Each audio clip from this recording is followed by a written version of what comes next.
Halo teman-temanku semuanya, dimanapun kalian berada. Semoga teman-teman selalu dalam keadaan yang sehat dan selalu dimudahkan dalam mencari rezeki. Berjumpa kembali bersama channel Yulian Story, channel yang berisikan tentang konten cerita romantis yang diberi latar belakang berupa video pemandangan alam. Pada kesempatan kali ini di hari Rabu tanggal 9 Oktober tahun 2024. Untuk kali ini saya menghadirkan kisah terbaru ya teman-teman. Dan untuk kisah kali ini menceritakan tentang seorang laki-laki yang bernama Fandi.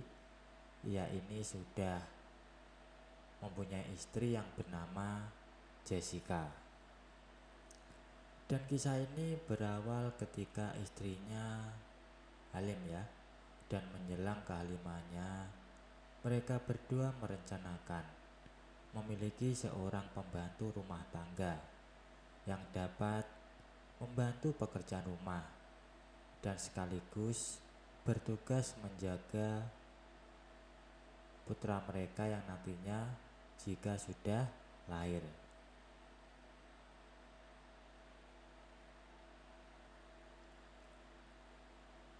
Atas rekomendasi dari seorang teman kantor, akhirnya mereka mengambil seorang pembantu di sebuah yayasan di daerah Sunter, Jakarta Utara.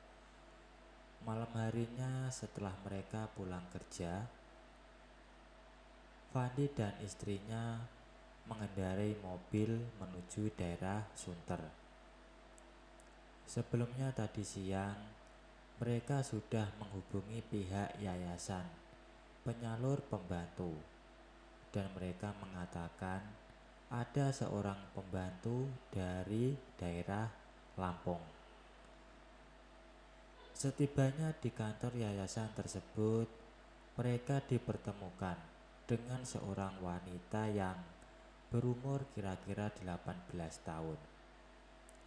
Wanita itu kelihatan lugu dan hitam manis, dan dialah yang akan menjadi pembantu mereka.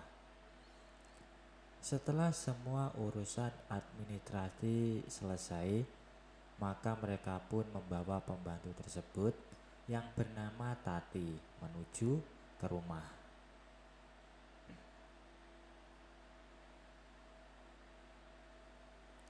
Setelah beberapa hari bekerja di rumah, dia ternyata anak yang rajin dan sopan.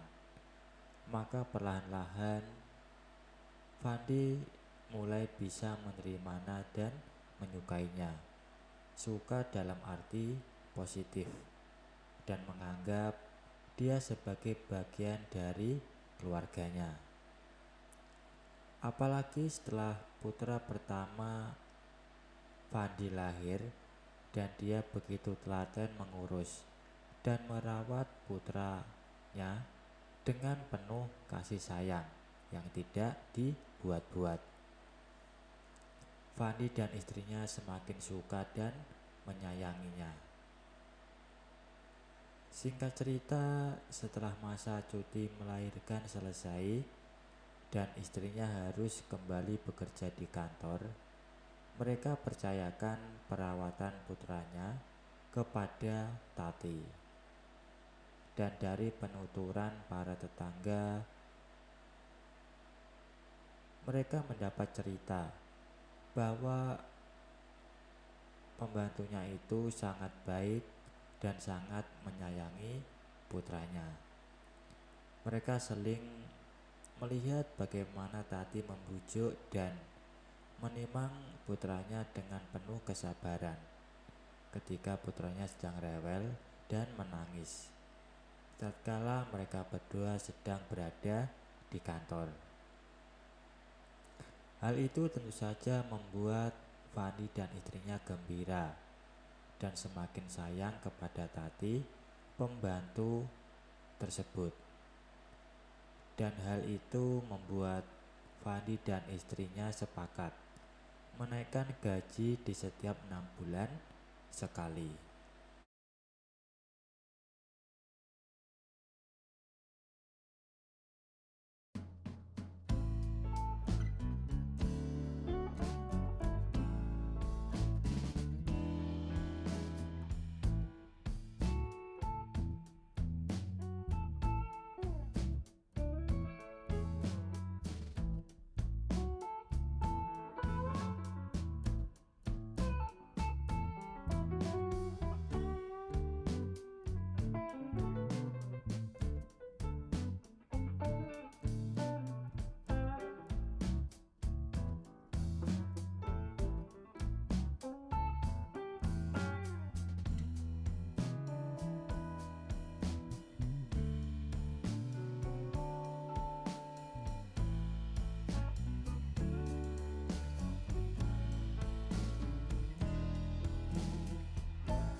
Setelah Fandi mengambil file yang tertinggal, ia segera menuju ke kantor kembali, sambil tidak lupa berpesan agar menjaga putranya sebaik-baiknya.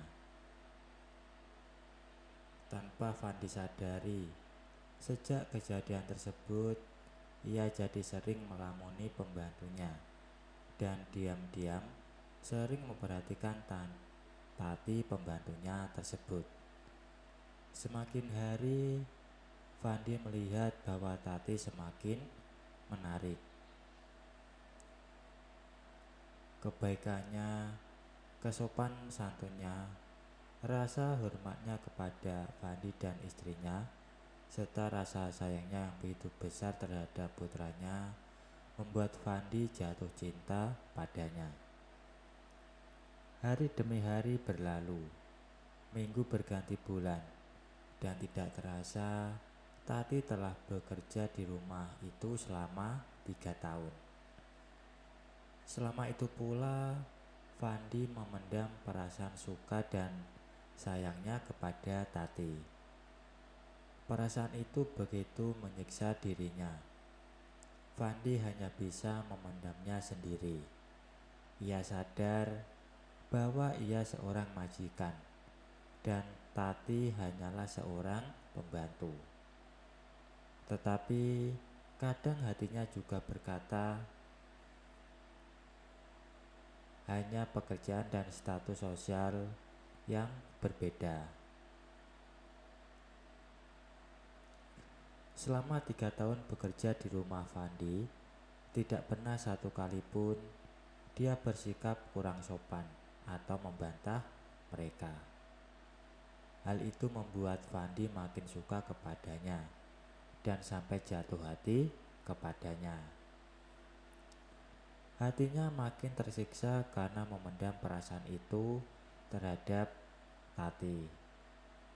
Suatu hari ketika Fandi sakit dan harus beristirahat di rumah, dan pagi itu istrinya telah berangkat bekerja dengan mengendarai mobil sendiri. Di rumah hanya tinggal Fandi, Tati, dan putra Fandi. Fandi yang sedang kurang enak badan berbaring di bed di dalam kamarnya, sedangkan putranya sedang bermain di kamar itu juga ditemani oleh Tati. Jam menunjukkan pukul 10 lebih 18 menit, dan mungkin karena sudah kecapean bermain, akhirnya putranya pun tertidur di kasur di samping bednya Fandi. Sudah menjadi kebiasaan Tati jika putranya sedang tidur, dia selalu berada di sampingnya sampai nanti bangun.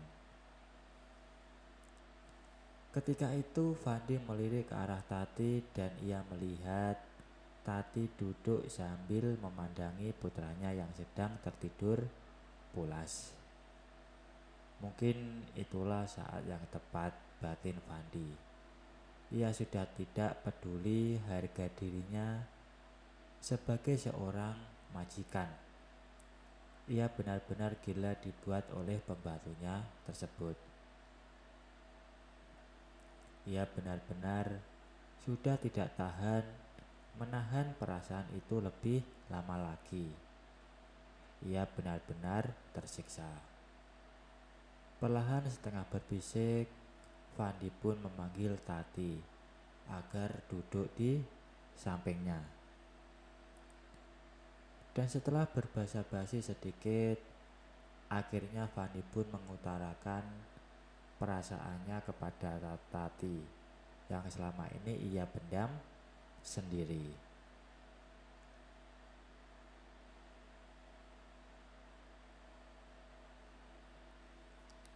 Fandi benar-benar merasa bahagia karena Tati tidak marah dan tidak menjadi takut kepadanya. Dan lebih lagi bahwa cinta Fandi terhadap Tati tidak bertepuk sebelah tangan.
Fandi benar-benar sudah tidak peduli dengan statusnya. Sejak saat itu, mereka menjalani pacaran secara diam-diam dan hanya sebatas pegangan tangan serta pelukan.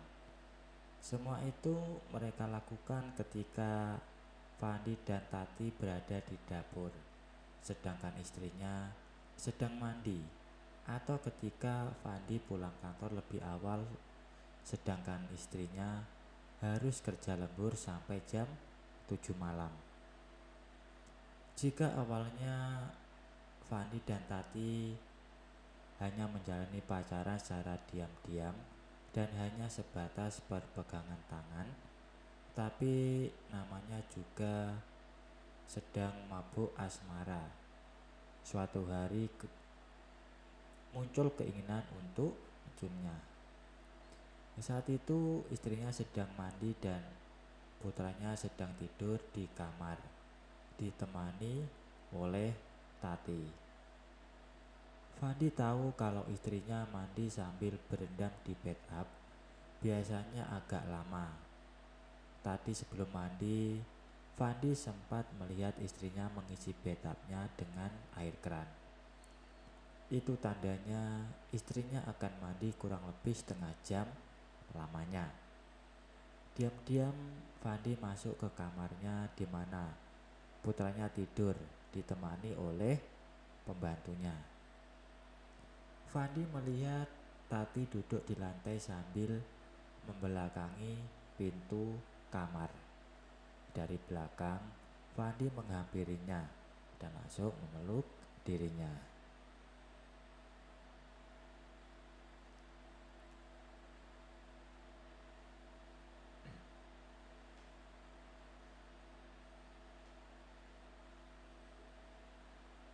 Fandi semakin merasakan bahwa ia semakin mencintai pembantunya itu. Di samping ia juga sangat mencintai istrinya dan tak ingin kehilangan satu di antara mereka berdua. Suatu pagi di hari Senin, kebetulan hari itu Fandi mendapat tugas keluar kota ke Semarang dari kantornya dan menggunakan pesawat Lion Air dengan jam penerbangan jam 11 lebih 15 menit. Berhubung bandara sangat dekat dengan rumahnya, maka ia tidak terlalu terburu-buru menuju bandara. Ketika Fandi bangun sekitar jam 6 lebih 45 menit, ia melihat istrinya sudah berangkat ke kantor dan putranya masih tertidur. Fandi menghampiri Tati sambil menyapanya. Entah mengapa, tiba-tiba saat itu muncul keinginan aneh dalam dirinya. Fandi ingin berbagi. Seandainya ia bisa berbagi dengan Tati,